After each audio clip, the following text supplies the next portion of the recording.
Degenerates? This is locked in. It's time for the granddaddy of them all. Super Bowl 57 is here. As per usual, I'm your host, Mason Cameron at PFF underscore Mace on Twitter. And with me, as always, my partner in crime, Vishaal Gupta at Vishaal underscore Gupta 95 on Twitter. It's been a crazy season. It all comes down to this. We made it this far and we haven't crashed the car yet. I think we might do it tonight, though. Are you ready to make some money while we do it? I am absolutely ready. This has definitely felt like the longest season we've had in quite some time. That extra week 18, you can definitely feel it. It's going to take some time to adjust to it. But I'm super excited. This is a phenomenal matchup. Two best teams in the league. I mean, you can't ask for much more. So, yeah, let's get into it. We never get spoiled like this with two number one seeds. It was only right for the cherry on top of this ridiculous season that this is what we get. We can rename it the Kelsey Bowl and go from there. But first, we have to introduce our guests tonight, and starting with the man himself, senior IN football analyst Jason Draven at that FF nerd on Twitter. I know you guys already follow him, so I don't even need to shout it out. This is the man behind IN's weekly waiver wire show, The Wire. I know that you guys tuned in every single week to annoy Jason and ask him all of his questions. Jason, it's been a while since we've gotten to sit down and chop it up like this. How are you living? How did the season treat you? I know it was probably golden as usual. Yeah, only 3 championships this year for me, so that's a little upsetting. But that's just how it rolls sometimes, right? I did fall really short in our new dynasty league, which is frustrating. But that's just how it goes sometimes. Got to learn all the new ways of playing with the auction drafting and all this new stuff. So trying to stay hip to all that. And man, I'm just excited for more football. I'm really excited to cover the Super Bowl, and I'm a bit busy with college basketball, so that's just another day. And of course, and we're going to get into some March Madness stuff here, definitely too. So everybody stay tuned for that. And we're going to skip over Mike's introduction because, as Jason said, both him and I did not do so well in our new Dynasty League. I, in fact, went from winning last year to losing to going very dead last this year. And it's all because of this guy right below me, Mike, at Michael Berland on Twitter. Mike is IN's lead dynasty analyst and the other half of The Wire. Mike, how goes it, buddy? We have a big one on tap this weekend. Are you ready for this? Of course, I am ready for the finale. Like you guys are saying, it's nice to have the two best teams. I think over the entire course of the year actually match up. I don't remember the last time we had two number one seeds go against each other, and in a season that was just kind of crazy of ups and downs and surprises. It kind of all worked out, right? Eagles, Chiefs, two best teams all year long. So I'm ready for it. Just like the script drew it up, like Arian Foster said. And of course, we should have potentially one more joining us tonight, and that's going to be IN senior football writer Chris Salazar at QB3QB3 on Twitter. Go follow him if you haven't already. And he might be joining us here a little bit later. I know sometimes his work schedule is touch and go, but we love having Chris on. So we're going to leave the seat warm for him. We're going to save him a spot. But until he gets here, we are going to dive right into the action, guys. And we're going to start off by breaking down the madness that was the conference championship round. It was a group of strange games. A lot of weird stuff happened. And we're going to start off with the absolute blowout in the NFC. San Francisco 7, Philly 31. Philly covers a simple 3. It was about as easy as a 3 could get. The total here under 44.5 with 38 total points scored. As we all know, Brock Purdy went down pretty early. with an elbow injury. That turned out to be a torn UCL. I am hearing that he will have to have surgery on it. He's going to get surgery from, I believe, a Rangers doctor, Texas Rangers in the MLB, if anybody doesn't know, because this is a very specific type of throwing injury to that UCL. He's not going to need Tommy John surgery, I hear, which is really good news, because anybody that's a baseball fan knows that that's not a good look, and especially in football, that is probably a detriment to his career.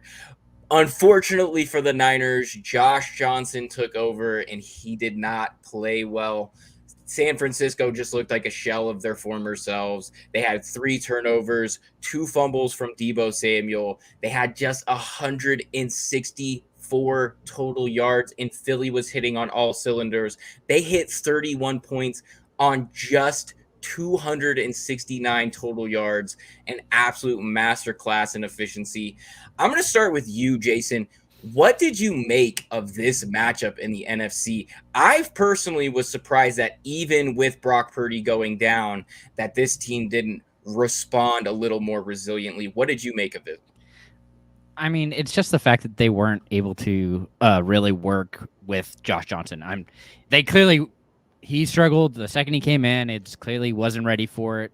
Them not having another backup plan beside Christian McCaffrey to throw the ball after that also makes it very worrying. But man, it's hard. That the secondary for the Eagles is tightened up. They looked really good. And that's one area and of course the front line looked awesome. Christian McCaffrey was held to 84 rushing yards. So not that that's saying a whole lot, but man, that's 5.6 yards a carry. I'm just surprised that they didn't at least try and slow down the game by maybe running it more. But if he was your backup quarterback, I guess makes sense as to why you had to change the plan. And I'm also surprised that they didn't use Deebo more for rushes. The whole thing was just very weird, and losing Brock Purdy was clearly a big part of it because he had been so accurate in his passes. He was very on point in getting through his reads. He knew exactly what the play was. He was throwing ahead of his receivers, and like I said, man, the Eagles look good. It's scary. I'm very nervous, and if they actually get to throw this game, which they should be able to, it's going to be a fun one. And they didn't even need to throw around too much, but they have definitely the best 53 out there, and they proved it against San Francisco that the break between tier 1 and tier 2 or 3 in the NFC is a lot wider than we all thought it was. And I know that this is something that we talked about for a long time because we expected Philly to be here, but I don't know that, like I just said with Jason, I don't know that I expected them to blow out teams this much. We're going to get into exactly how dominant they've been in the playoffs recently, but wow, it has been crazy. What do you make of that NFC Championship game? Yeah, obviously it was unfortunate with Purdy going down so early. I mean, they just never really had a chance from the get-go. I mean, personally, it was good for me because I kind of swept all my bets in that game with Purdy going down. Easy cover for the Eagles, easy under on the total. Jalen Hurts under on his rushing yards, Brock Purdy under on his passing totals. That was the easiest bet of all time, thankfully. So that it worked out well for me. But in terms of watching the game, yeah, it wasn't too much fun. And, when you're already on your third string quarterback, you can't expect too much when he goes down and you're putting in a fourth stringer who hasn't been in that building for most of the season. But, shout out to Josh Johnson for continuing to get work in the NFL after some of those performances that we've known Josh Johnson to produce. But shout out to him. That is something I think almost more impressive than anything he could pull on the field. Absolutely. Get that bag. We say that all the time for all these players. Good for him. But yeah, I mean, Philly looks great. Obviously, there's a little concern about, are they truly that dominant or have they just played bad teams? Have they just played Daniel Jones and Josh Johnson? Is that really why they've won so much? I mean, I think it's probably a little bit of both, but I think at the end we'll probably see that they really are that good. They just have that good of a roster. 1 to 53. So, I mean, this will be a great game. And it's not going to be a blowout this time in the Super Bowl. It's going to be much, much closer. So we're going to see what they're truly made of. That's what I'm really excited for in this game. Yeah, especially when you look back that I don't know that Philly has run up against a team as good as KC in a long, long time. And we're definitely going to see if that 53 is as strong as it is, or if the disparity between the NFC and AFC is as wide as it's been. Mike, this game had a lot to offer in terms of things for you to be excited of as a big dynasty guy. I know you've got your eyes on a guy like Brock Purdy and some of these other weapons. Go ahead and tell us what impressed you about just anything in this game. I am so impressed at how well this offensive line played for Philly, how the defensive line played. But are there any other things that really stand out to you about that matchup? Yeah, that's what I was going to mention, was just the Eagles were running the ball all over San Francisco, and that was where we thought, okay, kind of a strength meets a strength, right? The Eagles can run, Niners can stop the run, but yeah, the Eagles are just kind of, blowing them off the line, and they're just kind of running at will. And you can make the argument, well, Niners defense was kind of put in a bad situation, but this was kind of happening in the first half too. You just saw the Eagles kind of had that game, even though when Josh Johnson went down, it was still only a 2-possession game, I believe, early in the third quarter, 21-7. So, but it just felt like the Eagles kind of had it. But yeah, it's unfortunate, like everyone said about Brock Purdy. You would have liked to at least see him. You don't want to see anyone go out that way, right? Any team, and of course it happens to the 49ers, snake bitten, and yeah, shout out to Josh Johnson, like you said. I think he was Jim Harbaugh's quarterback at San Diego when Jim Harbaugh. This is before Jim Harbaugh was coaching at Stanford, which I don't even know if a lot of people realize that's where Jim Harbaugh coached at San Diego. So just crazy that he's still there. So yeah, props to him. But yeah, I don't know. Not much more to say. Just Eagles kind of had their way, especially once they kind of knew when Brock Purdy came back in. They basically knew he couldn't throw the ball. So. Yeah. What can you do at that point, right? Not a whole lot you can do. And of course, our favorite chatter here, Pedrito. What's up, Pedrito? For anybody who doesn't know, you can too get access to all of these gents in the Discord, just like Pedrito does. You can ask us all your questions. Go and hit up our Patreon, Nonsense FF. You can get in there, and that's how you get into our Discord. You can ask us all your questions. You can even ask Mike all of your Dynasty questions right now, months before any of that shit matters. You can ask him right there. And of course, Pedrito, it's good to see you, my friend. We are going to win some money tonight for you. Mwah, you know who else just won, right? Justin Jefferson, Offensive Player of the Year. Justin Jefferson, Offensive Player of the Year. So before we head into some of those things, guys, I want to get some of your takes on these awards that are going to be flying, because anybody that doesn't know, the awards show is going on, the NFL honors, and yes, I do see it right now coming across Twitter. 2022 Offensive Player of the Year, Justin Jefferson. Mike, I want to get your take right off the rip. How elite is this guy? Oh, you can make the argument he's the best in the league right now, right? No one's going to argue against you. I'm particularly excited, actually. I don't bet a lot. I'm in California, so we still can't do all the sports betting. But I did put 20 on Justin Jefferson to win Offensive Player of the Year before the year. So nice little 20-1 payout there. So I'm happy about that.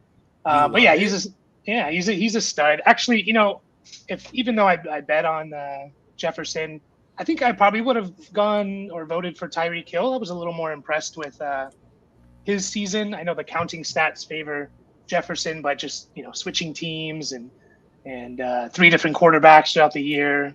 But I mean, you can't go wrong. Justin Jefferson's a stud, and no one's going to argue that. So yeah, carried me to maybe a championship this year, so that definitely worked out. And of course, defensive players now out with Nick Bosa winning it. So they're flying heavy. So we also have this. Jason, what is your take on a guy like Nick Bosa? This guy was dominant all season. I don't know if you said it, and I love to hawk this video anytime I talk about Nick Bosa, but there were some great videos out there this year, one by Brett Coleman specifically, that really highlighted Nick Bosa's dominance. And ever since that video, I have been a huge fan of what Bosa's been able to do. It really gives you an eye for how technical it is. How good is Bosa to you, Jason? I know that you have his brother over there on your Chargers, but is Nick even better? Oh yeah, I absolutely think he is. I mean, he's a little smaller, but he uses his size to his advantage, and he's definitely just a very, I would say, has a really good nose for the ball. He knows what play is coming. He knows how to break it up and cause issues for anybody in that in his line of sight. And you definitely don't want to see that man running at you. That is for sure. That is for sure. That will be the easiest way to have your life flash before your eyes. V, we knew that these were going to be the winners for a while now of both of these awards because they were heavy favorites to win. But like we've said before, there is sometimes value in the favorites because they're guaranteed money, even when there's such a high odds there. Are we at all surprised about how this is shaking out so far? No, not at all. I mean, a lot of this award stuff is counting stats based. Like Mike mentioned, the guys who had the highest stats are going to win these majority of the time. So whoever has the most receiving yards, they're going to win some of these offensive player of the years. Whoever has the most sacks or tackles or whatever it is going to win defensive player of the year. That's just how it goes. That's why Mahomes is going to win MVP. He had the most passing yards, most passing touchdowns. That's just how these things work. So not too much of a surprise there. Yeah. I mean, I'm right there with you, and I agree too. As soon as they say that Mahomes is the winner here, it's going to be another one of the most unsurprising things. I know that the one that we're probably all really, really excited to see is the only one that's at all close, and that is the Coach of the Year. So everybody stay tuned. Make sure you check back with us, and we'll definitely be talking about that here soon. I see that Nick has taken the stage to give his acceptance speech. And while he does that, we're actually going to move into breaking down the other half of the conference championships. And that is the Cincinnati Bengals 20, Kansas City 23. So KC ends up covering -2 here. If you watched any of our shows, you know that me and V were watching this one like a hawk because the line swung tremendously. It was definitely a weird line all week. The total for this game did surprisingly end up on the under at under 48.5. They had 43 total points. Mahomes' ankle, he looked better. He looked like he was moving around okay. It wasn't perfect, but he definitely, I mean, he looked a lot more fluid than before. He had 326 and 2 touchdowns, no interceptions. Burrow, he played well, but he had a pair of crucial interceptions that really changed the game. Sacked 5 times. And surprisingly, Mahomes got a ton of help from his receivers. You had Marquez Valdez-Scantling. He had a career performance, 6 for 116 and a touchdown. But, of course, we have to talk about it. The overbearing cloud on all of this game, the officiating. There were a number of controversy calls in this. KC, they were awarded a replay of down after failing to convert on 3rd and 9 after a timing error by the officials. Very shady, in my opinion. Another questionable call by Joseph Asai, or a questionable call against Joseph Asai, rather, for unnecessary roughness on a late hit by Mahomes. Yeah, it was late, but I mean, Mahomes sold it now like he should, like that's part of the game. But I don't know if I would call that in such a crucial point in a crucial game. V, that really turned the tide in this one, and that final kick that gave KC this win and this cover really hammered us specifically. What did you make of this game or even those calls? Yeah, I mean, they've called it all year. So even if you want to say maybe it's borderline, they've called it in favor of the quarterback all season. You just can't make that play. You got to know that touching him is not going to accomplish anything. Mahomes is banged up. He's not going to cut inside and continue running. There's absolutely no fear of that. So let him just go out of bounds. So unfortunate play by Osai. Hopefully, he learns from it and it doesn't derail his career or anything like that. But yeah, other than that, the officiating was not great, especially late in that game. Definitely a lot of questions. I mean, that replay was insane. If you're watching that game without any sound like I was, you were just super confused. Like, what is going on? They just got him to fourth down. Now they're replaying third down. How does that work? It just didn't make a ton of sense. But at the end of the day, you did have Joe Burrow with the ball with under 2 minutes left in a tie game. And unfortunately, they couldn't close that one out. If you were somebody like us who bet the Bengals, you would take that situation 10 out of 10 times. It just did not work out for us this time. But those two guys are awesome, Burrow and Mahomes. Even though, Burrow has a terrible offensive line, Mahomes is banged up and doesn't have the best receiving core, those guys still continue to ball out despite all of that. It's just awesome to watch, and I can't wait to continue watching them for years to come. Yeah, call me crazy, but I have a feeling we're going to see that matchup a number of times over the next decade plus. Jason, I see the eyes making the moves over here. What did you make of these calls in this game? Did anything stick out to you as just a glaring mistake? Well, the one I keep going back to is the thought of, I think it was maybe 3 or 4 plays before Burrow has the ball, had just let go, and the lineman comes through and pushes him. Like, nothing big, but he clearly falls down, and they don't call anything on that. And so that's one thing that clearly sticks in my mind, because that would have been a first down and would have allowed them to keep it instead of them punting it like as they went through that. And it's just, that kind of stuff is extremely frustrating to watch, and officiating is always an issue when it comes to the Chiefs. It's definitely a sore spot for me and Mike over here, because man, watching the Chiefs always get the luck of the draw is extremely frustrating. Oh, I get it. I'm right there with you, Jason. I'm right there with you. I'm gonna put on my "it's okay" face and not cry over my Broncos season. But yeah, same question to you, Mike. It was an interesting game, nonetheless. It did come down pretty close. What really stuck out to you during this matchup?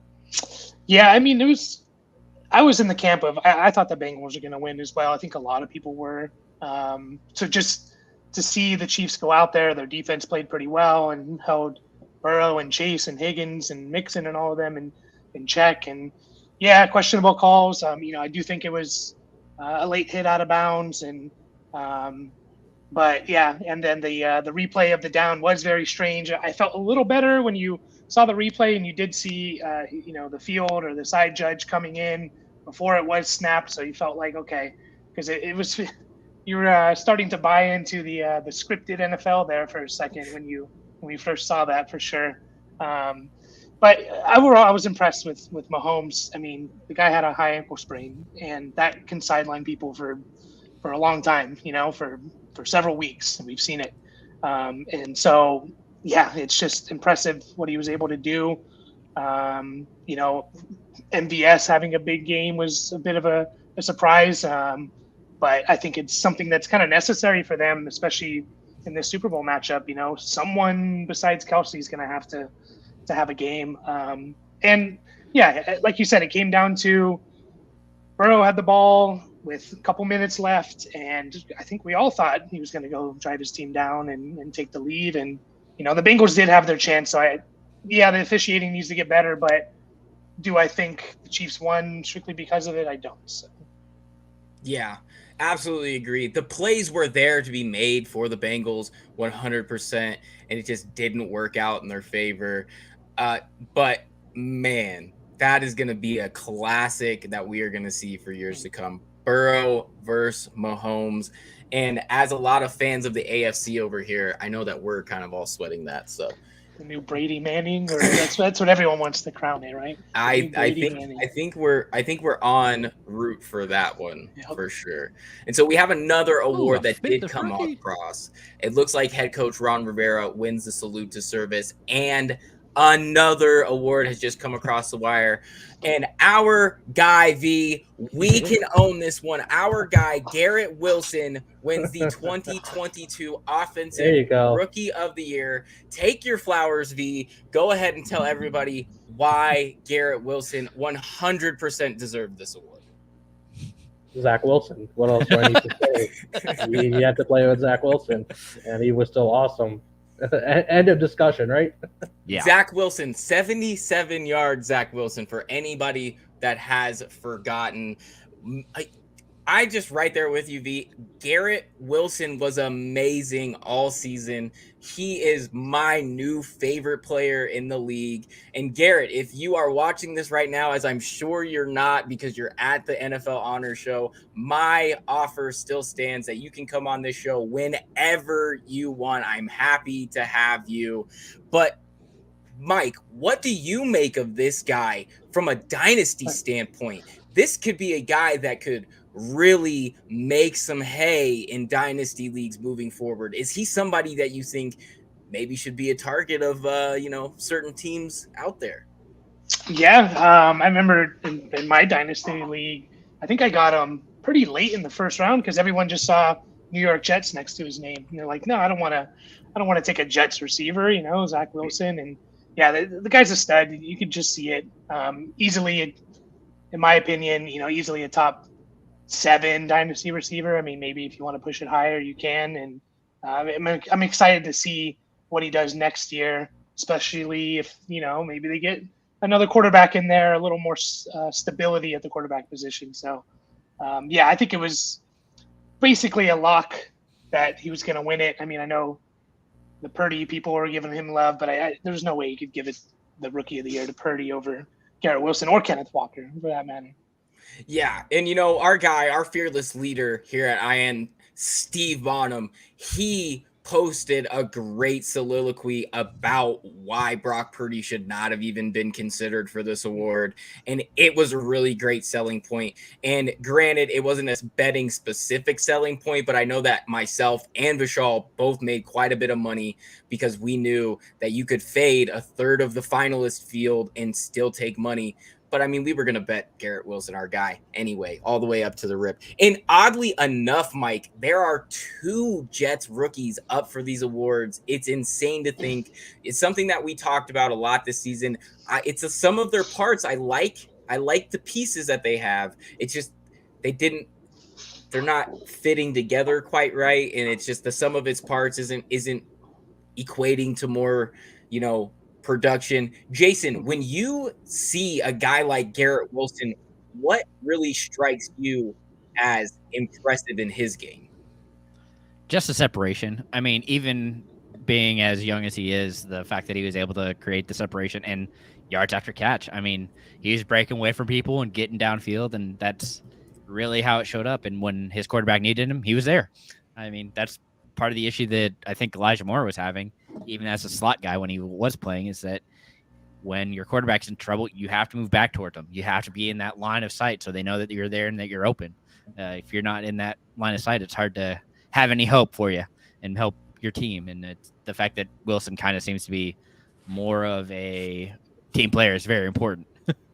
Yeah, absolutely. You love a guy like Wilson. He's obviously great for the locker room. And you also need the swag that he has on the other side of the field every day at practice, and that is Ahmad Sauce Gardner, who is now the defensive rookie of the year, another player that me and V have been banging the table for, telling you is going to be winning defensive player or defensive rookie of the year. Jason, while I have you here, what's your take on Sauce and what this Jets defense was able to accomplish this year? Man, I wanted Sauce for the Chargers. I said it all year. I was hoping we'd move up and get him. I knew he wasn't going to fall to us, but man, I wanted him so bad. And so when he went to the Jets, I just figured he was going to be a massive boost, and he clearly is. I mean, he's a great player that's really helped. He's leading the defense. I mean, that he's become a leader for them already in his first year, and I just expect him to continue to grow. And if he can keep it up and actually back it up, he's going to be a great player, and I'm excited for him for sure. And I'm really hoping they find a good quarterback this year. That's their main focus, but they also need to do some salary cap work there to get to it. So, V, I have a way too early question for you. If we were to set the Jets win total next year at the same thing it was this year, what was it, 6.5? Yep, 6.5. What are you taking it? Because of these two guys? You're going to take the over right now, even if you don't know who their starter is next year, because at the very least, you're going to have Mike White, I presume. So even if he's there as a baseline and he's going to start a handful of games, he'll get you there. I don't think that division, we'll see. That division will be interesting depending on what happens with Tua going to next season. I'm not super optimistic about New England. I think Buffalo will be back to being very good again next year, but I think there's winnable games in there in that division, and I think that defense and the pieces that they have on offense are more than good enough to win more than 6.5 games, even if we don't exactly know who their starter is going to be going into next year. And I'm right there with you. And you could see how well they performed this season, that they were right there in the cusp. It's funny because we downplay what the AFC East has been able to do, and that they don't really have, too many great moments outside of anything the Bills do. But all those teams were knocking on the door of the playoffs, and that's what happens when there's 3 wild cards. So it's an interesting draw moving forward. That's going to be something interesting to watch. Mike, what do you make of the Jets taking both of these Rookie of the Year awards? Yeah, I think it's deservedly so. I mean, Sauce Gardner was not only was he the best rookie, he was one of the best just cornerbacks in all of the NFL, rookie or not.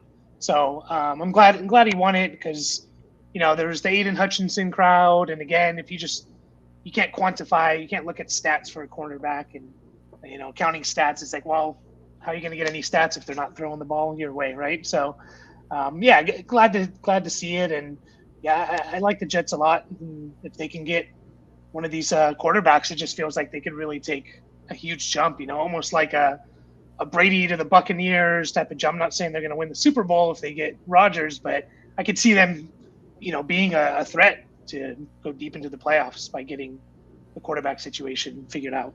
Something competent under center at the very least is needed. Mike White is a good option, but an even better option would definitely be to go out and get Rodgers in his twilight. So with that being said, we're going to have a couple more awards going. Did something else come through, Jason? No, I was just saying, or Carr. Oh, or Carr. Yeah, there we go. No, but I love the idea. No. Just to not to get too derailed here, I absolutely am in love with the idea that the New Orleans Saints shoot themselves in the foot and find some way to acquire Carr and his contract, and then they just are up Schitt's Creek in the cap for another 3 or 4 years. And we're all sitting here going, how are they continued to allowed to be negative 80 million on the cap every year? Like, it just doesn't make any sense to me. It's further proof that the cap is a myth, and if you're not cheating, you ain't trying. But anyway, we now, guys, move on to why everyone is here, and that is the big game. No, I'm just kidding. I'm gonna call it the Super Bowl because nobody's gonna come and yell at me. So NFL.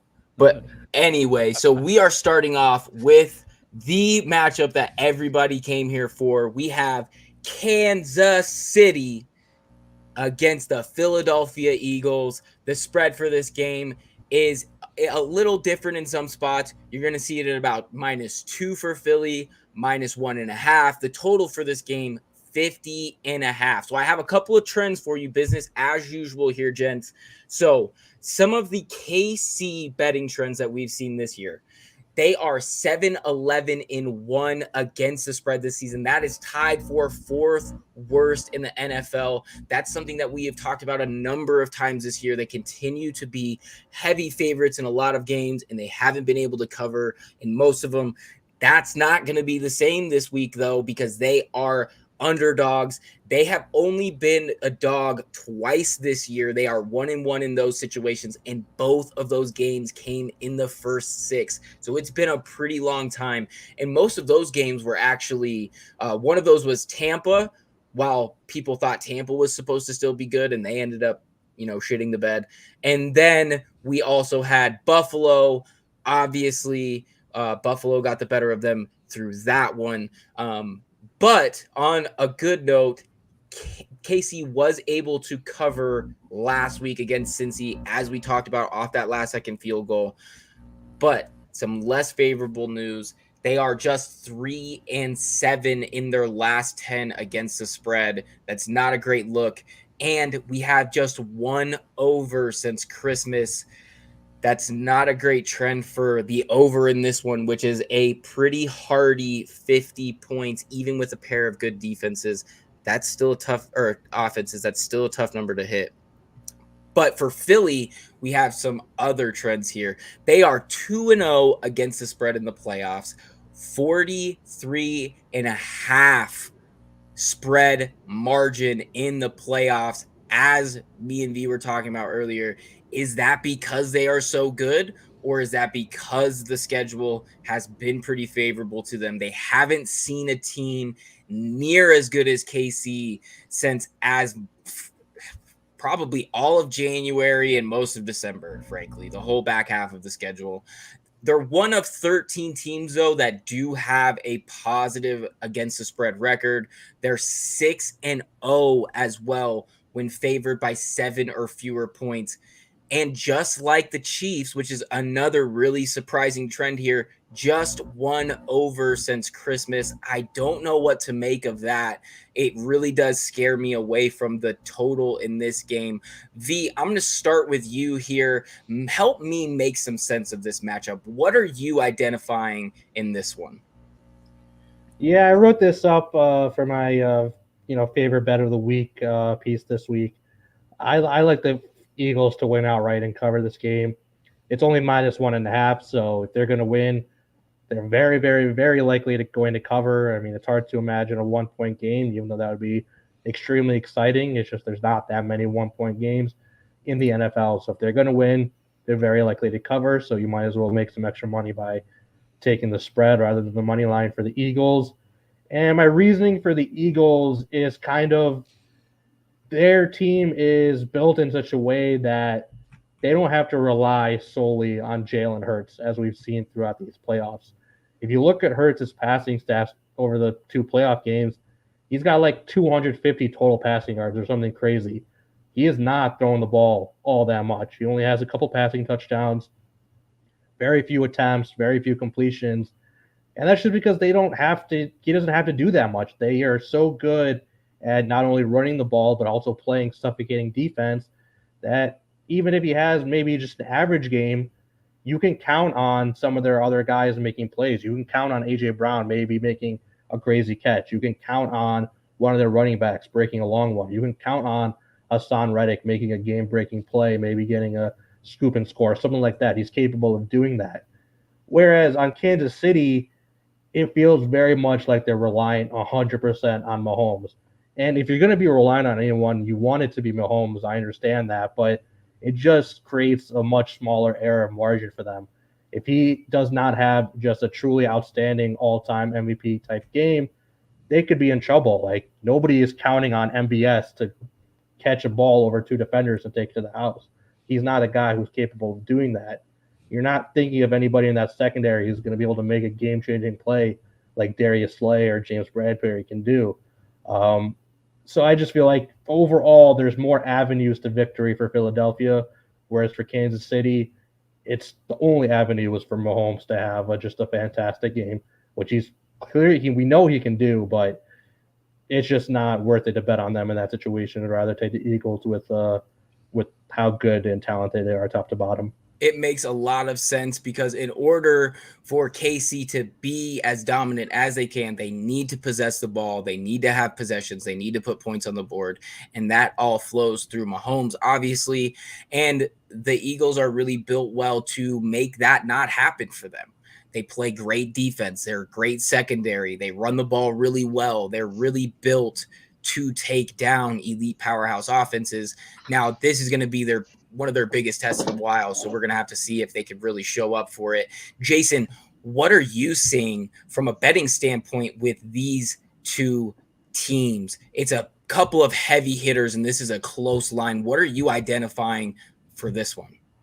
Well, I think it really comes down to how the lines are going to play, and I just think that the Eagles line, both offensive and defensive line, are going to cause some serious issues on both sides of the ball. So it's going to be a rough day for Kansas City, and I'm sure that Reed is going to do all he can to pull out some tricks and find a way to win, but it's going to be a struggle all night long. I mean, like I said earlier, Eagles have a good secondary. The fact that they don't really have the passing weapons that they should, Hardman being placed on IR hurts them. I mean, they have nobody that they can really lean on, and so that's going to be.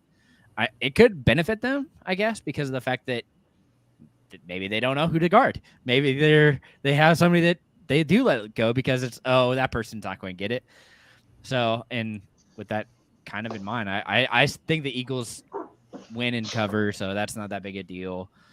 I am also going to go over. I think it's going to be anywhere from 3 to 7 point game, and I think they're both going to be over 30. So it's going to be a fun one, and so I figure that's going to be pretty easy to cover as well. But you bring up a great point, Jason, that's obviously been a big asset to Mahomes this year, is that people don't exactly know who he's going to get the ball to. He's definitely been playing better within structure this year, but he had it's nearly a career year this year. He's going to be winning the MVP here in mere moments. And that is one of the reasons why, is because he's been spreading the ball around and he's made a lot of these guys much better. We never thought we would see MVS have like the game that he did last week. And it's because of a guy like Mahomes. Mike, the same thing for you. This is a big battle. It's a big test for both of these teams, obviously, because it's the biggest game of the year. What are you making of this matchup? Yeah, when we first learned of the matchup, I was like, yeah, I'm on the Eagles. They're going to win. And then I've been kind of back and forth. I kind of bounced back to the Chiefs. I was on the Chiefs, and then now I'm back on the Eagles. So I'm sure by Sunday I'm going to kind of go back and forth here. But yeah, it's the best 53, like you've said, is definitely, it's hard to argue against the Eagles, but you can make the argument that maybe the 3 best players in this game are on the Chiefs, in Mahomes, Kelsey, and Chris Jones. Maybe they're the 3 best players. If you're ranking all of them, they're the top 3. And obviously, you need the whole team to do well, and it's not just 3 players that can win you a game. But, is it crazy to think that Mahomes and Kelsey go off and maybe one other, Kadarius Toney or Pacheco or someone else plays well, and Chris Jones is just a monster on the defensive line? But there's just too many ways, like it was previously said, too many ways for the Eagles. It seems like the Chiefs, kind of what they need. They need Mahomes to be the MVP and have a MVP plus type of game, right? And the Eagles can have Hurts be MVP or Miles Sanders can run for 100 yards, or A.J. Brown can do his thing. Devontae Smith, Dallas Goedert is like the 4th guy you mentioned, and he could have a huge game, right? So, yeah, it's tough. So I right now I like the Eagles. I think I like the under on this game, though, because I think the way the Eagles can approach this is they might just run the ball 40, 45 times, which is maybe not what we want to see as fans, but it kind of makes sense for them to just, keep the ball out of Mahomes' hand, put that pressure on the Chiefs and Andy Reid that every time they have the ball, they need to score. Make them feel that way, because you just do these long, sustained drives, and between your 3 running backs and Hurts, run the ball 40, 45 times. So, yeah, it's going to be an interesting one. Do you guys think a question for you guys is, do you think anything with, Andy Reid and, just the whole coaching staff of the Chiefs and the experience they have, does that play into it at all? Or is that kind of overrated a little bit for one matchup? What do you guys think? I think that you raise a good point, is that the coaching in this game, as great as Sirianni has been, obviously Andy Reid is an extremely experienced coach. Jason, I want to get your take on that question. Yeah, it's definitely, I think it's not just Andy Reid, but I do think it's the fact that all the players that are on that team pretty much have been to the Super Bowl. The fact that Mahomes have been there already and has the experience. That's one thing that you don't have to worry about. You're more calm because it's more like a regular game for you, as compared to these new players coming in, like Devontae Smith, especially being one of the players that's going to be his first time. Is he going to be nervous? Is he going to be, those lights going to be too bright for him? That's something to really think about as you move along here. And it could be a factor, but it's just so hard. No, I'm just basing it off of really like I was talking about earlier, the line play. Eagles led in sacks this year. They put up 70. So that the next closest is the Chiefs with 55, and the one game that Mahomes got sacked 4 times, they lost, and it was to the Bills. I mean, that's one of the things that if they can get after Mahomes and cause issues, it's going to be tough for him. And I could definitely see that being something they make sure that every time somebody's touching him in the backfield, like it's going to be a rough day for him. And if they can keep it up, it will be a long game. But the experience definitely helps, and which is why I think the 1.5 makes sense. But I'm expecting closer to 3. I would expect it to be a field goal that separates these two teams, and so and I would also expect it to be pretty late scoring for the Chiefs, just because of the fact that they like to pull it out in the fourth quarter and really show up and show out then. So I'd expect that to be one of the more higher scoring quarters of the game. So as soon as they abandon the run, they get better. Interesting concept. An interesting concept. V, same question for you. Is the coaching is there a coaching disparity in this game? I know that we see a number of wizard tactics from Andy Reid. And you know what? Part of me, honestly, wants to see the Chiefs win so that Andy Reid could get doused in barbecue sauce, because that would just absolutely make my life. But what do you see with these coaches? I probably think you could say there's a disparity in the head coaching in terms of Andy Reid versus Sirianni. You know what Andy Reid is. You know how good he is. He's been doing it for so long. I'm not 100% sure what Nick Sirianni's specialty is. I couldn't even tell you what coordinator he was before he became a head coach. Like, was he an OC or a DC, or did he like coach special teams? I have no idea. I just don't know, because he wasn't that special before he became a head coach. But when you look at the positional coaches, that's where it becomes more interesting. I mean, Philly's O-line coach, I don't know his name off the top of my head, but he's been around for a long time, and he's done an amazing job with this Philly offensive line. I mean, turning Mailata into like an all-pro tackle after being, what was he, a 7th-round pick who played rugby? I mean, played rugby. that's just absolutely insane what he can do. We know how good Lane Johnson is. We know how good Jason Kelsey is. So I think when we're talking about the positional coaches, I think that's where it becomes a more interesting conversation, who's done a better job there. But if we're talking head coaches, I mean, obviously Andy is better than Sirianni, and I think, that could be a factor. I mean, it could be a factor late in the game when you're making clock decisions. It could be a factor in terms of play calling. There are some factors there, but I don't know how much I would, have it impact, who I think is going to win this game overall. Yeah. And you know what? I take back what I said about the Chiefs, because I don't want these Chiefs fans in my DMs if they win. I'm going to freaking lose it if I get more Chiefs fans in my DMs on Twitter. Chiefs fans, I'm telling you, you're barking up the wrong tree. Quit mentioning me in my takes that they weren't going to be good this year. I stand by that, damn it. Okay? All right. Anyway, that's my message to Chiefs fans. I love you. Mwah. All right. Vishaal, man. Jordan's going to be upset with you, because Sirianni was offensive coordinator for the Colts.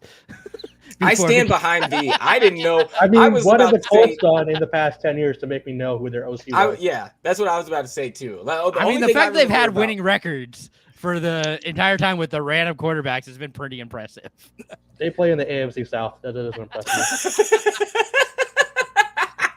That's just an expectation. Absolutely. Shots fired. Texans fans, you know where to find my guy Vishaal on Twitter, because I already dropped the tag. V, I'm glad that you're feeling combative, because I want to jump right back to you, and I want to allude to your props piece this week, which is going to be coming out tomorrow.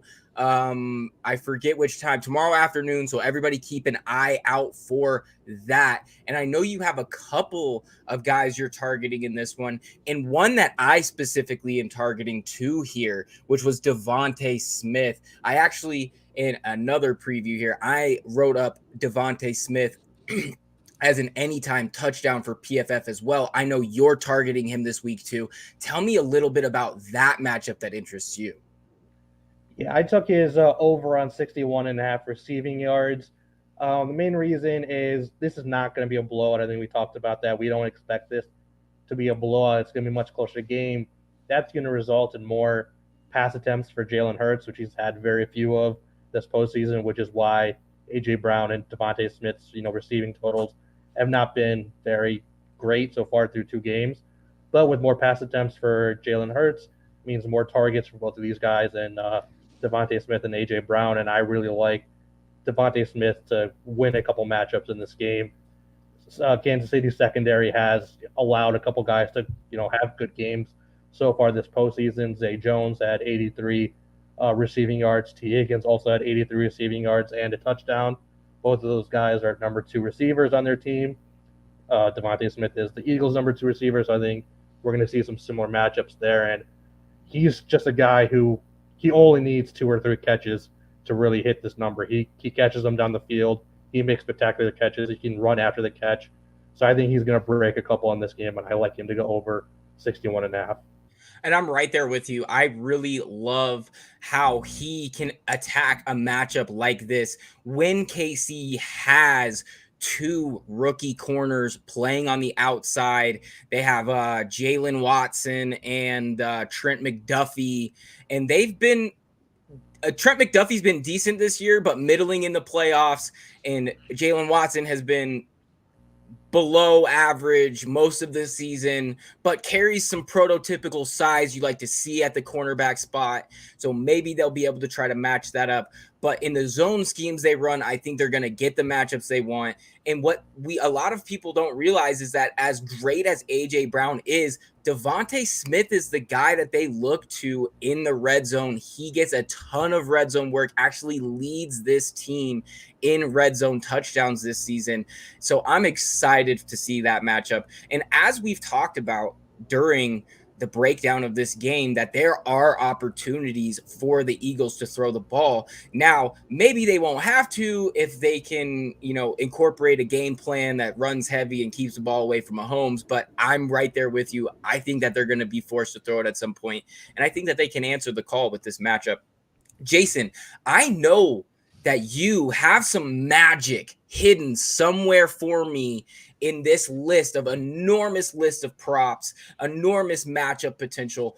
Who are you seeing as a great value in this one? Yeah, man, my favorite thing is to deal with tight ends. And so I'm going way down the list here. You're going to find Noah Gray with that. I think it's 12.5 was the line I saw for reception yards. And it's just too easy. I mean, he's only had, I think, 3 or 4 games since he's been under 12, and it's been all season. He's getting 1 to 3 targets every game. The last game was the first time that I've seen him not hit that line, and it's so frustrating because he's such a good player, and when they get it to him, he's going for that 12 yards easy. He's a very talented. They like to give it to him, and if, like I said, great corners, great O-line for D-line for the Eagles. He could be an easy dump off that really ends up saving your day because he's there. He had blocked, had faded in, and it's just wide open right across the middle. And so I absolutely love that line for him. I think it's an easy one to hit for sure. And yeah, man, I you know me, I love my tight end. So that's the guy that I think really is the future for the Chiefs when it comes to tight end after Kelsey decides he wants to retire, which who knows? He might, and Gray can end up on a different team and be just as good. So it really just depends on who gets targets, and if he can get 2 or 3, he's definitely going to hit that easily. Jason, do not let Steve hear this because I'm not sure if you're aware, but our tagline here is abolish the tight end. We want to abolish the tight end. No, I'm just kidding. I love the pick. Jason, I knew you were going to have a gem for me, and there's no better gems than those all the way down the list. I knew you would come through for me. Mike, I know that you are the matchup king here. Who do you see that's poised to have a big game this week? I was coming into this and just thinking about some surprise players. I was thinking, and all playoffs I have is putting him in DFS is Kadarius Toney, and just thinking, is this the game he's gonna show why they traded for him? Is this the game? Is this the game? And then that report came out earlier today where Kadarius Toney is big into the Super Bowl plans, and that just almost turned me off to wanting to pick him because I'm just like, well.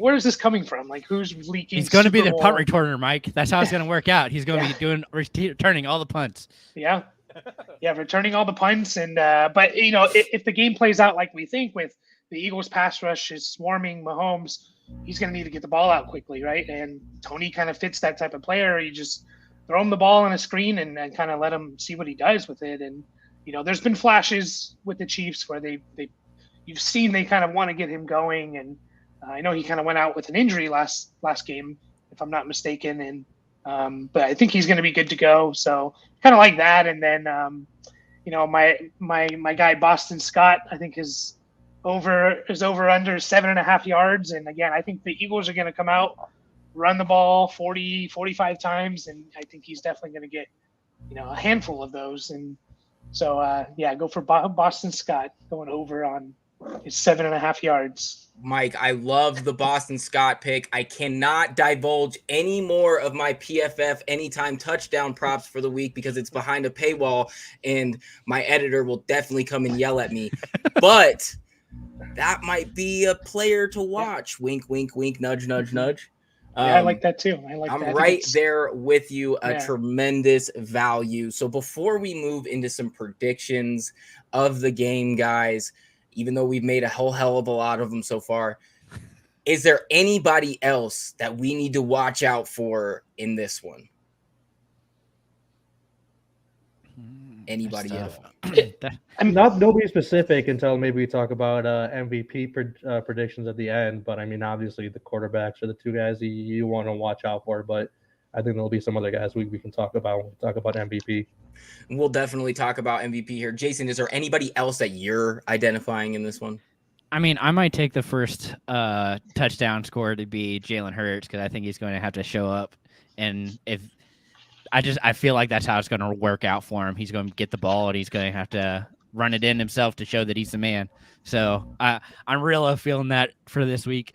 So that's one of my favorite picks. You bring up a great point too. What a lot of people don't realize is that how they play near the goal line is extremely interesting. They run quite a bit of zone read option. And so he is, a threat there, but teams aren't stupid enough to leave him alone at the goal line. So it's oftentimes creating lanes for these backs near the goal line. That's why you see so many touchdowns from all these guys. But that doesn't mean that he's not extremely talented with his legs. He can make things happen from much further out. But additionally, the Eagles are not afraid to put his nose into the pile. They love to run the sneak at the goal line. It's their second most run concept near the goal line. Have that with what you will, but at even money for a touchdown, that's a great value. And I get that a lot of the times when we look at these anytime touchdowns, we want to look further down the board because it's bigger dollars and we have, change in our eyes, but sometimes these values are higher up the board because they're improperly priced. And that's one that I see as definitely improperly priced as well. And Mike, I know we talked about Kadarius Toney here, but is there anybody else that sticks out to you as maybe a guy to watch or maybe even a guy to fade? Yeah, it just, to me, again, when you're thinking about this game and how are the Chiefs going to win, it just feels like there has to be someone else besides Kelsey that needs to step up. And so if they are going to win, one of those players, like I said, if it's Toney, if it's not Toney, I like Pacheco, and especially seeing him get, I think, 5 or 6 receptions last week was really, really nice. And, maybe they go the route of they need to run the ball a little more. You take pressure off Mahomes and, the pass rush from the Eagles. And so I kind of like Pacheco, and, he also returns kicks, and maybe he can get loose or make an impact there in his kick return. So, it just seems like there has to be someone else if we expect it to be a close matchup or, if the Chiefs to pull it out. Definitely agree. So for anybody shopping around, make sure you look at those tertiary players from KC. You never know who's going to step up. You might find some crazy value there. And I see Jason smirking over there, and I think I know what it is. Jason, why don't you let everybody know what just happened? Well, it's a couple things. The coach of the year is my big one right here, and it's Brian Daboll, man. You knew it was going to happen. That he deserves every bit of it because what he did with the Giants is amazing, outstanding, great work. That first year getting over all those wins is impressive. And then Joe Burrow and Josh Jacobs are the FedEx Air and Ground Players of the Year. So those are the NFL honors for you. And, man, that was just that's really cool to me. I really enjoyed that for Daboll. That was a exciting moment for sure. what a miracle job he did this season with whatever Dan Jones was doing out there. V, I know that we've talked a lot about Coach of the Year. What do you make of this one? Yeah, it makes a ton of sense. We definitely did talk about it quite a bit, especially during the second half of the season where they were still playing well and looking like they were going to make the playoffs. It's pretty outstanding. I think there's a reason why so many teams wanted him. Why I wanted him on the Bears. He's a fantastic offensive mind. He can make magic out of anything right now. I mean, we saw what Josh Allen was his first couple of years in the league, and then we saw what happened after they bring in Dayball. We know what Daniel Jones' potential is, but even then, Dayball came in and still won a ton of games, took him to the playoffs, won a playoff game on the road. Just very impressive stuff, and very curious to see what they do going forward. I mean, they have some big questions to answer in the offseason, but if they do things correctly, and I trust Dayball to do so, then this can be a very, very good team in a generally weak NFC. Yeah, I'm right there with you. I think the most impressive thing to me has to be what they did with Jack at receiver. Like, diddly squat at receiver. They made a guy like Isaiah Hodgins a true X receiver in another one of my favorite players coming up. I really hope that he continues to do well. The fact that they've made these guys good, and Dable had the sack to sit down a guy they paid $72 million for and said, this guy that I got in the 5th round is better than you, and I'm going to play him over you. That takes a lot of heart and a lot of guts, and you got to shout him out for that. So that's a really cool thing. Mike, what do you make of this and this Giants team and what they were able to do this year? Yeah, I mean, it's again hard to argue against Dayball. Like everyone says, kind of wanted him for the Chargers. It was 2 years ago when the Chargers are looking for a head coach, and can he get it done? Oh, you could just imagine, Allen, Herbert, what he did for Allen, doing that for Herbert, and Daniel Jones, kind of, similar mold of big athletic quarterbacks. And yeah, hard to argue. It was between him and Shanahan for me.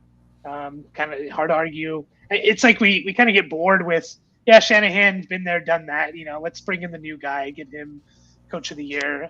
But Dayball deserves it for sure. And yeah, let's get Daniel Jones some weapons on that team and some more weapons. Whoa. Wandale's still there. Shit. Yeah. That's if he's right. healthy, he's going to be all there. set. We're Goodness good for gracious, Jason. Yeah. Save that for the off season, please. Good You love Lord. it. He's a beast, baby. So we have one more award that has come across, and now, V, we get to laugh at this one because they fumbled it. We have Comeback Player of the Year. Did they pick someone who actually played last year but was just bad? Yep. No, Well, he didn't play bad. It's Gino. They picked Gino Gino. Smith. They picked Gino, V. What's Yeah, your what did he take come on the back being- from? Thank you. This is what me and V The had bench. talked He about. came back from the bench. Yeah, what is that though? Like, the guys he was going up against had actual injuries and were elite players in this league. Saquon Barkley, Christian McCaffrey, and we gave this award to Geno Smith. You know what? We said it earlier about Josh Johnson. Josh, don't be so discouraged. Just look at Geno. Anything can happen if you just put your mind to it, I guess. So, Jason, you sound like you're on the Geno side here. What do you think about this one? It's just funny. I mean, because everybody literally wrote him off in the offseason. I mean, including me. I did not see him having this much success as a Seahawk and coming in and taking over this team and just running it like a pro.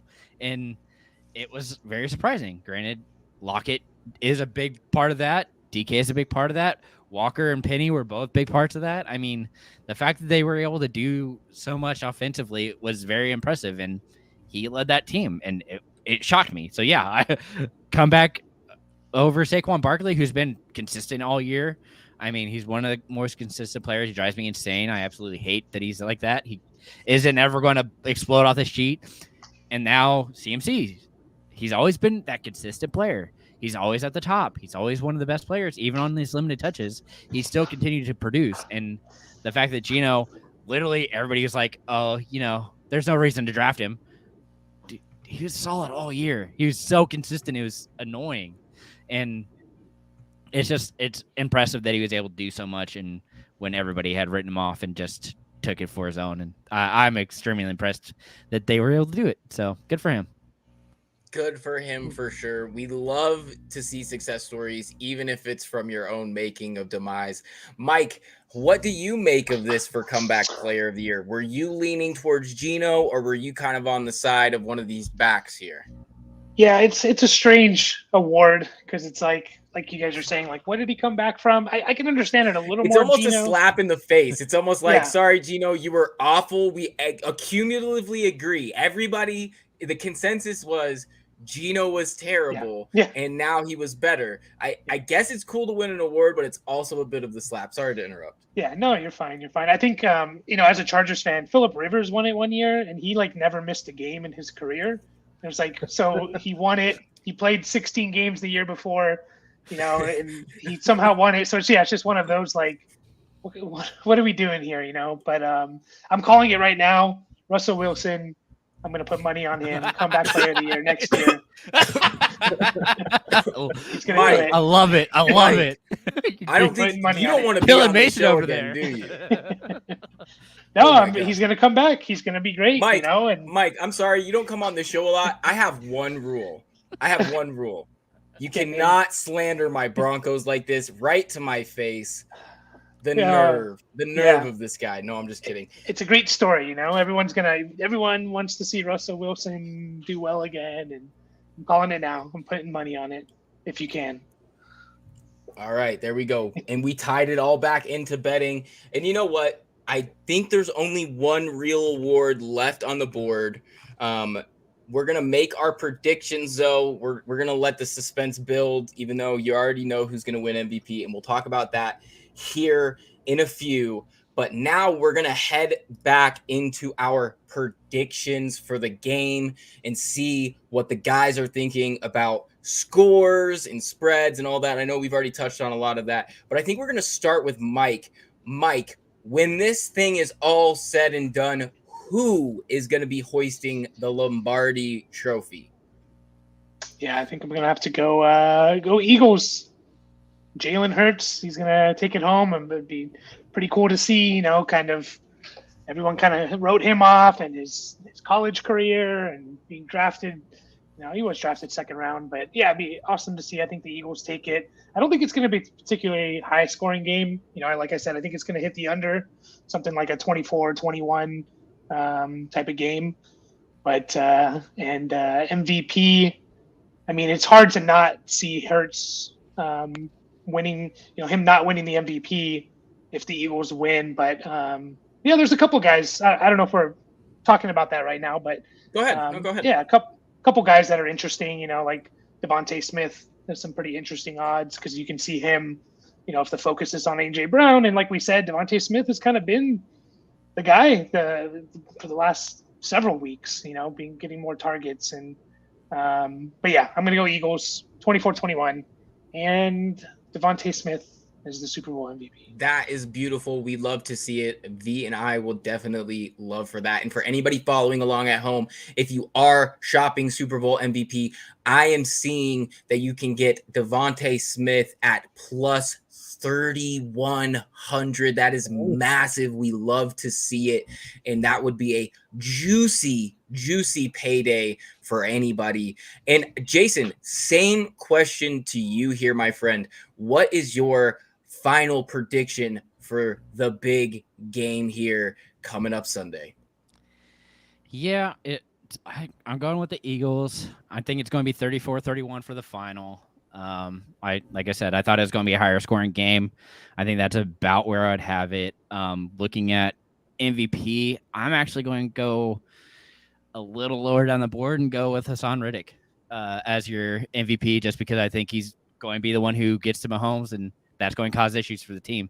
So I feel like he can have a big day and really be the reason that they win. So you love to see it. And actually here, let me bring up the odds. I have the MVP odds here. I didn't even write down to Riddick. That's how low this is. He's not that low. He's like in that 3,500 to 4,000 range. He should be higher. I think he's lower potentially. Golly. I'm not sure because shout out Betting Pros, our guys over at Betting Pros. This is a very comprehensive list. Go shop Hassan Reddick. You're going to love it. You got it from there, from Jason first. But same question to you, V. When it comes out to it, we're looking like we're pretty unanimously on Philly to cover. Jason is on the over here. Mike is leaning under. Where are you going with this one? Well, we all have 3-point games. I think that's probably the consensus so far. So if you want to bet a 3-point margin of victory somewhere, that would be pretty nice. I'm thinking like 27, 24-ish, which would put it right on the over just by half a point. Barely. I don't really love taking the over or the under in this game. It just seems very close. But yeah, I definitely agree. Philly might cover by 3. Definitely going to win this one. That's how I like it. And for my MVP, I had the same 3 Eagles written down as these guys did. Jalen Hurts, Devontae Smith, and Hassan Reddick. Those are the guys I was looking at.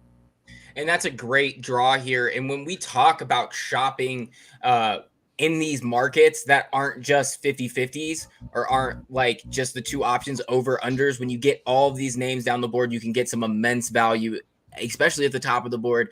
We're seeing the guys, the big guys in this one, Jalen Hurts, Patrick Mahomes, both plus 130. That's still good money for near guarantees. If you're also leaning away from the quarterbacks, sometimes the smartest way to shop MVP is by position. You can go and find that. I was looking at it on FanDuel today. I know you can find that at a number of books. So go shop that if you're convinced that somebody else has a shot to come out here, because you could get like wide receiver for plus 500, and that's a great value at this. And additionally, you have a number of really great playmakers on this board that are significantly valued here, with Travis Kelce plus 1,600, AJ Brown plus 1,800, Miles Sanders 25, and our guy Devontae Smith 31.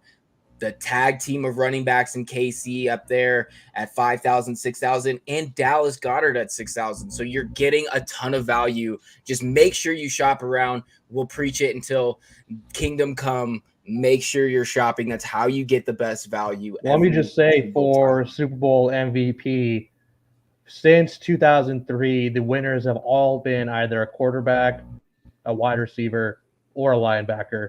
We have not had a running back win this since 1998, and I didn't see any tight ends on the MVP list since that started. So, I mean, you could take those if you wanted in terms of position groups, but it seems very unlikely. That's why we're talking about Devontae Smith and Hassan Reddick, because those guys fall in the wide receiver, linebacker category. Also, if you like the Chiefs to win this one, honestly, you just go ahead and parlay that with Mahomes to win MVP, because if the Chiefs win, nobody else on that team is winning MVP. Nobody else is capable of winning MVP. I don't know, man. So just if you like the Chiefs, just go ahead and take the extra money on top of that. I'd go risky. I'd go risky and go Kelce there, man. Go, Jason. Okay. See, and and that's not a horrible pick, because we do talk about, okay, there hasn't been a tight end, but like, okay, is Travis Kelce is a Mickey Mouse tight end. He is a tight end in name only. He takes 67% of his snaps. I mean, if Gronk couldn't win it, I mean, what are we doing here?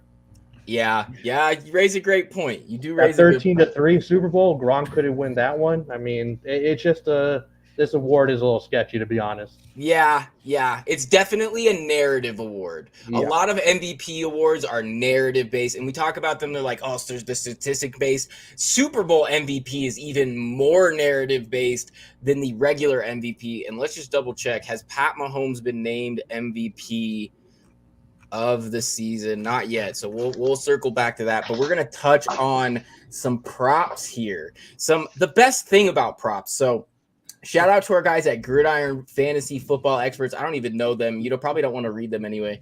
Come read us. But we have some interesting novelty props. Now, the best part about the Super Bowl is obviously it's like a bettor's Christmas. There's all these different novelty props that you can go to. And one I wanted to highlight before we get into some of the ones that we're picking is, where can I find Super Bowl halftime cleavage? This is the first one on their list, and I have never even seen this, but we're looking at a minus 500 for yes, a plus 270 for no, and we're not going to analyze this because this is absolutely obscene, but there's a lot of good stuff, and this just kind of displays that there are some really, really good things that we can look at, and we come across my personal favorite. If the Chiefs win, will Andy Reid be doused in barbecue sauce? And this is my favorite because if anybody doesn't know, my specialty with Super Bowl bets is the Gatorade color of choice. I have not missed a Gatorade color in the last 3 years, and I intend to get this one again this year. It was actually the bet that I wrote up for our best picks of the week piece. So anybody that hadn't seen that, go check it out on importantnonsense.com. But I want to get into that one a little bit here, guys, because it's just my favorite thing of the season to see what color. There's so much more science behind what color than they think. So right now, the way that we see it is actually, let me drop this here. I think there's some odds here on that, a little bit lower. Yeah, here we go. These are different odds than I have. So let me say what I've shopped and what I've found so far. So what I was seeing is that we have orange still favored at plus 350. I have yellow and green plus 400, blue 400, red 450, clear 500, and purple 750. So just a couple of pieces of info on this one. Orange is the runaway favorite because it's very often used. It's the most used flavor to dump on your head coach. And it happens to be the color that they dumped on Andy Reid last week for the conference championship. It is the same color they dumped on him when they won their last Super Bowl. So it makes a ton of sense. For yellow green, it's the same idea. Same color dumped on Sirianni last week. It's the same color they dumped on Doug Peterson when they won. That tends to be a theme sometimes where teams will take the team color and make that their Gatorade color, or when we get down to the next option, which is incredibly overvalued, that is blue at plus 400. What a lot of people don't realize that even though blue has been 2 of the last 3 years, it was each of the last 2 years, or 3 of the last 4, but it's each of the last 2 years. That was because, one, the Rams have blue last year, but the other ones are Tom Brady victories. Tom Brady loves blue Gatorade, and if anybody knows anything about Gatorade, you cannot trust anybody that likes blue. They will definitely be a traitor at some point in your life. So fade blue Gatorade lovers. Red, extremely overvalued here. It is not picked. It's picked. It has not been picked in the last 20 years, even though it's a staple of the Gatorade starter pack at Costco. My favorite pick here, clear water. See, the science here starts to come out when you talk about clear water, because you have to think that even if they have Gatorade, a number of the coolers are going to have water. So it's just a luck of the draw what they end up pulling. And there's also a secret to clear that if you want that secret, you're going to have to go onto IN or importantnonsense.com. You're going to have to look at our piece, and my secret to why clear is the definite winner is in there. So go check it out. And then purple, you can fade purple because nobody's used purple since they got rid of the greatest Gatorade flavor to ever grace this planet. Purple Gatorade Rain. I will not be taking questions or arguments on that one. So, gents, now is the time. What Gatorade color are we going with here? V, I know that you have an eye for this. What are you picking out here? I have no eye for this. I have not given this more than a 5-second thought before you started talking about it this week. This is not one of the things I look forward to on the prop sheet. I have been working with V for 3 years. Water. I like that analysis. I've been working with V for 3 years doing this show, and he has not realized that I have an unhealthy infatuation with picking things that do not matter and overanalyzing them like Gatorade colors. I'm a little ashamed. No, I'm just kidding. It's enjoyable to listen to. You know what? You know exactly what to say to me, V. Jason, what's your favorite flavor of Gatorade? Let's start there. Well, it's grape. That's the only answer ever. Grape is always going to win. It's the best flavor. I don't care what anybody else says. Straight up, give me the grape or purple. I'm down. Which Cheers. I'm surprised, only 800 here. Come on now. What is? It's because they drink it. We've had this conversation. Me and That's Steve had this conversation last year. It's because they drink it all. Like they drink it on the sideline, and then they're like, "Oh, we don't have any Gatorade to dump on him because we drank all of our Gatorade." Well, if that's the case, the one that should clearly win here is going to be green or yellow. Right, you think? Because it's gross. Because gross, exactly. The worst flavors. The fact that it's green and yellow and orange are like the most favorites are like, dude, they're the worst flavor. They're the worst flavors. And of course they're going to be the most full. That makes the most sense. They're just terrible. So Mike, same question to you. What is your favorite Gatorade flavor, or which one are you eyeing as a value here to get dumped on the winning head coach?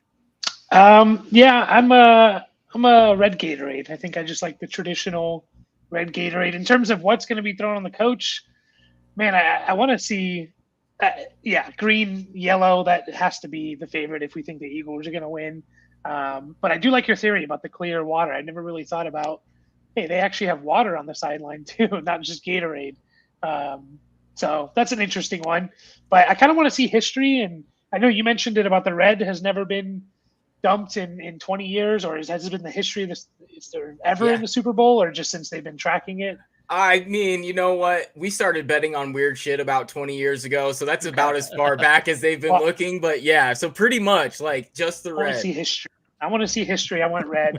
It deserves it. It deserves its spot in the. The weirdest thing is that also being drunk too much. That's the issue. There's not enough of it left. Not enough of it left. It's because what happens is it's all psychology. So you have to think about it. When you go to Costco and you get the Gatorade pack, what flavors are in it? Green, yellow, and orange, and red. Now, I don't know about you guys, but the red in my house, the red is gone before the green and the orange, or before the yellow and the orange. So it's a no-brainer that even though nobody's favorite flavor is red, except for maybe you, Mike, that it is a staple of the pack, and it's obviously a hearty choice. So I'm right there with you, and I completely agree. And I'm going to close this down because there's way too many ads on this site. Slowing down your stream. Yeah, it's causing issues here. So anyway, so we move on to some other fun ones though, guys. Let me check here. We gotta gush about Mahomes here eventually, because we know that he's gonna definitely be winning. It looks like the NFL honors are actually honoring DeMar Hamlin, which is awesome. We love to see that he's on the road to recovery. And good news is that the prognosis is he should be able to come back to playing football eventually, which you love to see after a really scary incident. But we move on to some more fun things. And like I said, we have Andy Reid being doused by barbecue sauce. Now, I don't know if this has to happen on the field, but I'm extremely excited to see that happen. And if it doesn't, the internet itself has lost. But I digress. We're not even going to touch on that one because it's too obscene. We have some more ones. How many times they show the Kelseys. I found one that was who is shown first, Brittany Mahomes or Travis and Jason Kelce's mother, who is at every single game. She's a hoot. I don't know if any of you guys saw, but she flew and saw both conference championship games on the same day, which is I couldn't do that at 20-something years old, let alone however old she is. That's an amazing feat. We love to see it. But that's another interesting one that you're going to have to shop around for. You're going to have to see. As well as there's some other ones out there that are like, who's going to be the first celebrity shown? And there's a lot of stuff on that. So definitely go check it out. But what I want to get your guys' take on, and I hope that you guys brought your calculators, because we have the number of beers sold at the stadium. 120,000 beers. That's insane to think. We have the over -115, the under at -150. If you were to put your money on it, V, where are you throwing it for the beers? Sheesh, that's a lot. Are the ones in the box counted as purchased, or are those given away free to the VIPs? That's a good question. I would imagine that they count. If those count, let's take the over because those guys will drink it up if they don't have to pay for anything. Oh yeah. Oh yeah, it makes a lot of take the sense over. here. 120K. We have to think about what 120K beers is when there's. You guys are going too far already. It's going to be the under because what is going on in Phoenix right now? What? The Waste Management Open. Oh, right. So there's going to be a drought because they're not going to have any beers because they get freaking crazy at the Waste Management Open. They're giving free beer on the 16th hole at Waste Management. Literally going buck wild on the par 3 right there. Mike, same question to you. You know what? And also, what's your favorite brew, Mike? What are we getting you when we win all these bets? What are we getting for the first round? Man, that's the toughest question you asked me all day. To keep it simple and not get into the whole microbrewery world, I like a good Guinness. Like Mike, I'm from Denver. We could talk microbrews forever. There's a damn brewery on every corner. I don't even know half the beers that I drink. If I know how to pronounce it, I don't want it. That's how I look at it. Yeah, a good Guinness or a good IPA of any sort. That's kind of my go-to. And I'm going over on the 120,000. So I looked it up. I think the stadium will seat about over 60,000. So less than 2 beers a person is how I'm interpreting that. I know there's children, of course, but I'm going the over. They could drink. They can get 2 in them. Yeah, right. I mean, I could have hammered 2 at 12 years old at the Super Bowl. There's going to be people that are going to place their bets on that and they're going to the game and thinking, I got to do my part. So they're going to go 10 beers. Oh, there's going to be some drunk people, and we love to see it. And so we have a couple other fun ones. And of course, guys, these are all just fun ones. Go and shop the entirety novelty list. It's insane. You can get everything from coin flips to how long they sing the songs to, the celebrities shown. And another one that I really like here that I hope you guys are going to get a kick out of is who will the MVP thank first in his speech? We have teammates this has to be something overseas because they gave it to me in more generic odds than American, plus odds. So we have teammates 3-2, God 3-1, coach 12-1, family 12-1, owner 12-1, and my personal favorite, which I will absolutely drop dead laughing, is if they do not thank anyone at 5-2. So that is obscene. Jason, who would your first thank be? Because it's football, every time they're always going to go God first. That's always the first thing I always remember hearing out of every player's mouth is all grace to God, all that good stuff. And I mean, it's hard not to. The dude kept you safe. You've survived every game. The fact that Mahomes was able to play on that bum ankle is impressive as all get out. And even with DeMar Hamlin, the fact that he is going to be able to play football is super impressive to me. So I think that's definitely going to be the easiest one to take at 3-1 March for sure. At 3-1, it's just stealing money. That's plus 300 odds. You love to see it. V, what else are you seeing from this one? Yeah, that one probably makes sense. I think especially if the Eagles win and one of those guys wins MVP, it'd be their first time. I think the first time guys will always side with the God, thanking him first. But if Mahomes wins, this will be a second one. Maybe he takes a different angle. Maybe he thanks his coaches for getting him healthy and prepared for this weekend. He can thank his teammates for, stepping up and helping him out. So I think if you like the Chiefs, maybe that's the way to go with that one. Yeah, is there no training staff on this? I think that would be the one that Mahomes would thank. The pharmacist. Mahomes needs to thank their NFL pharmacist for those shots of Toradol in his ankle. The T-Train. Mike, same question to you. What is the value here for you?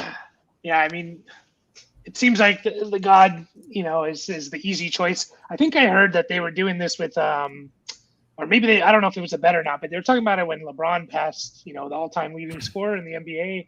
And I think he thanked the fans first.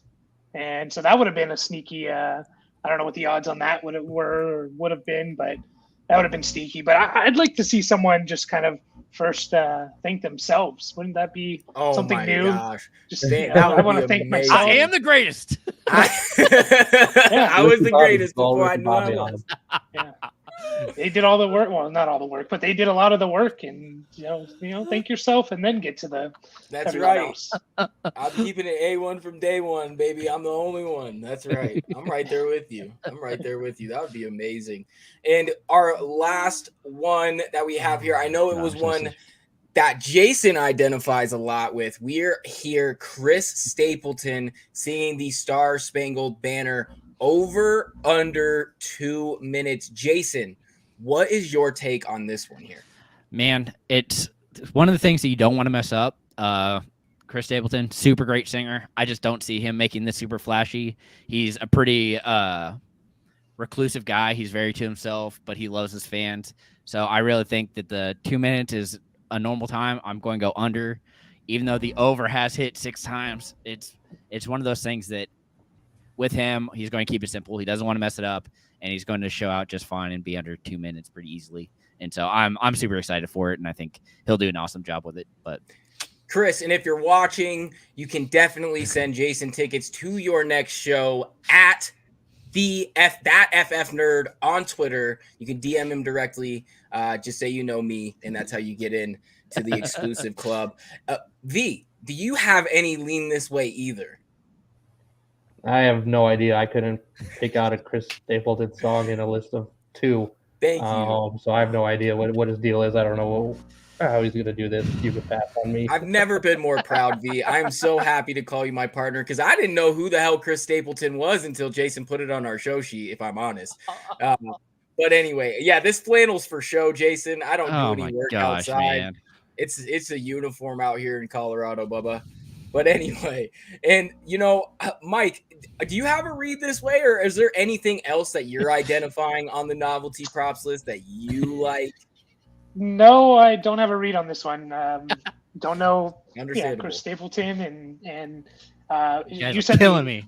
You said the over has hit 6 times. 6 times. The last 6 times, or just 6 times? The last 6 times. 6 times. Yeah. Oh wow. Okay. 6 in a row. Yeah. So they need to change it up. So for the record, they moved it up 5 seconds this year, though. Yeah, it was 155 last year. It was 155, and it hit 159, and then they moved it up to 2 because it's been 6 in a row. And the value's probably still right there, but yeah. What about halftime show? Is there bets on the first song or something? Or? Yes, I'd imagine there is. But like I said, I got lost in the cleavage one, if I'm honest. I've never seen a prop like that. I mean, I guess like sometimes there's like, is there who's betting on the no? Like, who wants to see the no? Like, what's wrong with you? Right? What the hell? I might bet the no just because it's a great value, but I'm going to hate myself for it. I mean, what are we talking about? All right. Anyway. Here you go. Here's your list. Don't Stop the Music at 150. Run This Town at 300, Diamonds at 600. This is what you came for at 600. Be Better Have My Money at 800, and Umbrella at 1,000. Umbrella, let's go. Umbrella, that's a banger, bro. If they play not to open. Come on, though. Everybody knows Umbrella. I know, but this is what you came for. Is like you can't perfect open way with to the collaborations though, so it's interesting that Run This Town is that high because that feels like you would do that later once you bring in the other people on stage. That's what I was thinking too. And when you think about like the last year's show was everybody, Dre, and it was all those dudes. Like it's it brings to question like maybe they do rip somebody off the front like. Drake is definitely going to be out there. I would put a lot of money on Drake being there. I would too. He bet KC, didn't he? Yeah, last game. So. No, what did he bet this week? I thought he bet him this week. Oh, I haven't seen it this week. Last week is when he got KC for the mill. For the mill, yeah. Okay. Well, whoever he's betting, I'm going the other way. If he's coming out on the stage, I'm betting I'm betting a different song. I'm betting the wrong song plays. No, but anyway, Umbrella's the pick, and she can fly in on an umbrella as her entrance or something, and start singing. Katy Perry, okay, yeah, all right. I'm a big Riri supporter, so shout out Riri. Riri, if you're watching this, you can come on my show whenever you want. Mwah. Good luck. Break a leg. So anyway, that about concludes us. Unless we want to go around the horn and talk about any more BS on the novelty props list. We've been talking about the awards. I think the last thing we should touch on is maybe just gushing about how great of a season the presumed NFL MVP had in Patrick Mahomes. And Mike, let's start with you. This guy had an amazing season, and he had a career high in passing yardage. He had 5 more touchdowns than the next best guy out there, Joe Burrow.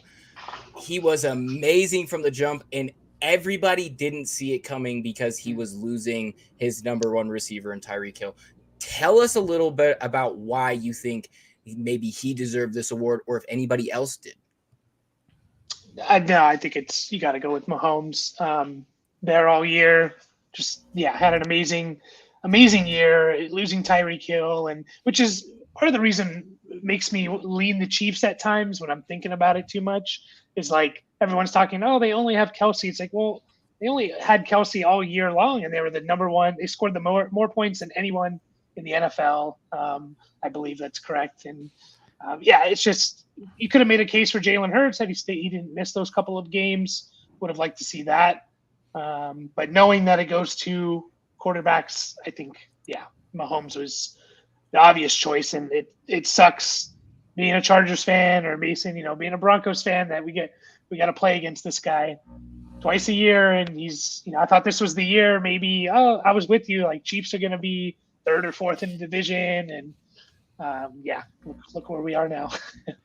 I never thought they'd get that low. Let's be honest. I thought third place. Well, this is the thing is but prior to the season in March, I literally have people adding cold takes exposed on me for saying Oddsmakers were drunk when they traded away Tyreek Hill, and the Chiefs were still the favorites to win the AFC West. I said they were drunk. Personally, I didn't even take a ticket on my own Broncos. My ticket was for the Chargers because they were looking as scary as could be, but Chargers going to Charger. I'm sorry, boys. I mean, my season wasn't much better, so we can all, sulk together. But what an amazing season Mahomes had. When we saw what Mahomes was doing, I mean, we definitely have talked about MVP throughout the year. It was a bunch of different people through the year. It was like Mahomes versus Allen. It was Mahomes versus Burrow. It was Mahomes versus Hurts. But the consistent there all year was Mahomes. What do you make of his performance this year? Yeah, it's pretty awesome. I mean, losing a guy like Hill and still putting up a monster season, I don't know if we've ever seen anything like that. Like, if you go back through history and when guys lose top receivers, they don't really come back and just dominate like he did. I mean, when Brady lost Randy Moss, he didn't come back and throw 50 touchdowns again. He had to deal with lesser talent, and he was still very good, but he wasn't just winning MVPs over all these other really good quarterbacks. So all the credit to him. I definitely didn't see this coming. He wasn't on my preseason MVP list when I put that article out. We didn't talk about the Chiefs really winning the division at all when we did our preview show. So they definitely proved a lot of us wrong. So good for them and good for Mahomes. 100%. And Jason, I have to get your take here because you're going to talk me off the ledge of why we don't have to worry about this guy. Or maybe you're not. What did you make of Mahomes' season here? And do we have any chances moving forward? I mean, it's just so difficult. Chargers had them on the ropes twice, and we just can't get it done because we can't stay healthy. And gotta cough it up there at the end. But I think it will. Not having a field stretcher for the Chargers really hurts. I'm excited to see what the Broncos can do this year with the fact that I'm curious to see how Peyton does. I mean, that's what it really comes down to. If they actually buy in and can pull it off, it's going to be a big year. But it's hard to ever count him out at this point. The fact that he's able to do it year in, year out without any issues. The fact that they have Tony, he's going to have a full off season, makes me nervous. Dude's explosive. I love the talent, but it's just one of those things that if Andy Reid can really lasso him in and make him focus, it's going to be a tough team to beat. And you're really just hoping that you can put up points and keep their defense on the field because that's your best chance. Yeah, absolutely. Yeah, hell of a player. Go ahead, Mike. no, I was just gonna say I think it's a good lesson just about football and fantasy football is like we like to assume all these things like, oh, he loses Tyreek Hill, we're gonna assume he's bad, or Tyreek Hill is on the Dolphins, Waddle's not gonna be very good, or there's a long list, but we just gotta kind of believe what we've seen. We've seen Mahomes, he's won MVPs before, and we got to stop maybe assuming so much and just saying, well, this happened, so now this is going to happen. And yeah, I think not that anyone thought Mahomes was no good, but I'd be surprised, or I'd be interested to see how many people actually had the Chiefs in the Super Bowl this year. Out of all the pundits, it must be pretty low. Yeah, I bet. And the Chiefs fans would definitely make me feel like I was the only freaking one. But well, anyway. The governor of Kansas put a $15 bet on it when sports betting became legal for the Chiefs to win the Super Bowl. So hope you enjoyed that. $50 or whatever. Yeah, I was about to say. Great bet. Hey, if he needs any more advice, he can definitely come to me and V. We'll win him more than that. But anyway, so we have. That's about does it for us, boys. That wraps us up for our Super Bowl preview show. It's going to be a doozy. I can't wait to see these two giants match up. But unfortunately, boys, this is the last show of the season for any of us. But you're not going to miss us too long. We're going to be back with some off-season madness in a few short weeks. For anybody who doesn't know, and our guy Pedrito actually said it earlier, he is back in our Patreon for March Madness. For anybody who does not know, our guys Jason and V are absolute killers in college hoops. Jason actually does a ton of college hoops content over at Jason. Plug that for me real quick. Tell everybody where they can find all your college basketball stuff at. Yeah, it's cbbreview.com. I just cover the AAC mostly, but we do a weekly top 25 that comes out, and then we cover a lot of big games and pretty much every conference you can think about, and it's a blast. I mean, clearly watching all the games, like, granted, nobody cares about this one, but UAB versus North Texas went into double overtime. Crazy game. Absolutely loved it. But it's just been a wild ride this year for sure. And there's going to be some big surprises coming in for the March Madness for sure. And I'm excited to watch a lot of teams surprise people. Absolutely. And if anybody doesn't know, if anybody's not in our Discord, go to our Patreon to get into our Discord. And Jason actually drops a ton of basketball picks in there. Go check it out. You're definitely going to win some cash. V, we know V is a killer in literally anything he handicaps. He is going to take the bookies' lunch money, and he does the same damn thing in college basketball. So I can't wait to do that with you guys. And of course, Mike, the head of our Dynasty team over at Important Nonsense. Go check it out. This is the season to do all your scouting for Dynasty. The draft is going to come up. You're going to see myself and Mike run a number of shows here leading up to draft time on things you can bet on, guys you need to be targeting in Dynasty, and all that good stuff. Mike, are you excited for what's to come this offseason? Do you have any tidbits to give to the people, beforehand here?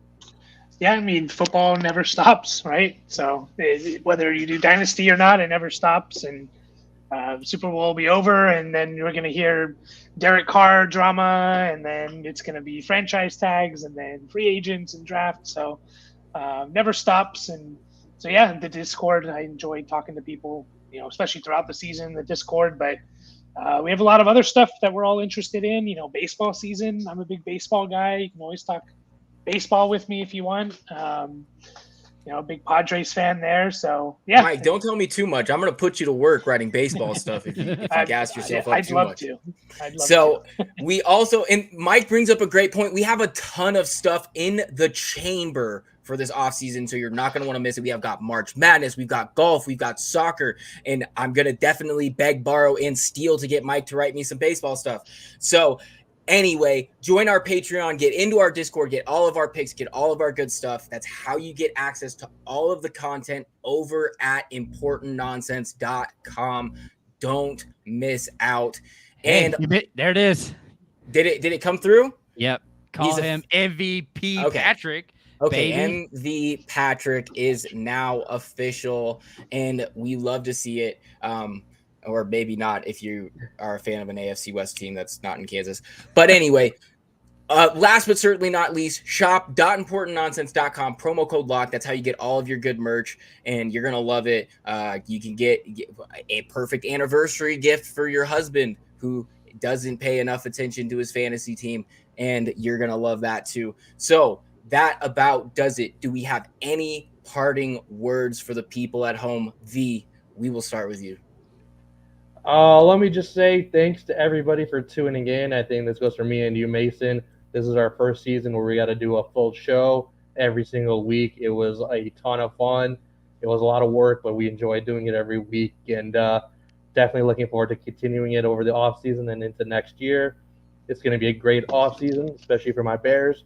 We're going to be in the news every single day, wheeling and dealing, trading down like 10 times maybe in the first round, getting all the picks for next year, and signing all the free agents. So it's going to be a blast. And then, join us again for March Madness stuff. I think this year is going to be extra madness.